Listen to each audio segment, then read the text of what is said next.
നമ്മളെ മനസ്സിലാകാത്തവരെ മനസ്സിലിട്ട് നടക്കരുത്. തിരിച്ചറിയുന്ന കാലത്ത് തിരിഞ്ഞു നടക്കാൻ കഴിഞ്ഞില്ലെങ്കിൽ പിന്നീട് ഒരിക്കലും അവരിൽ നിന്നും നമുക്ക് തിരിച്ചു പോകാനാവില്ല.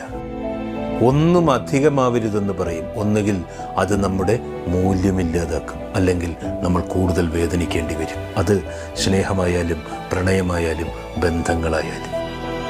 ആരോടും പറഞ്ഞു മനസ്സിലാക്കാൻ പറ്റാത്ത ചില വേദനകളുണ്ട്. അതൊക്കെ അനുഭവിച്ച് തന്നെ അറിയണം. എങ്കിലേ അതിൻ്റെ ആഴവും തീവ്രതയും തിരിച്ചറിയൂ.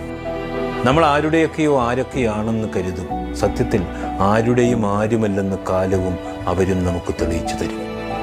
നിലതെറ്റി വീഴുമെന്ന് കരുതിയ കാലത്തൊക്കെ അവരുടെയൊക്കെ നിഴല് പോലും നമ്മുടെ കൂടെ ഉണ്ടായിരുന്നില്ല. മനസ്സിലാക്കാൻ കഴിയാത്ത മനുഷ്യരുടെ നേരെ പതിയെ കണ്ണുകൾ അടയ്ക്കുക. ചിരികൾ പലതും സ്നേഹമാണെന്ന് തെറ്റിദ്ധരിക്കുന്ന മനുഷ്യനാവാതിരിക്കുക.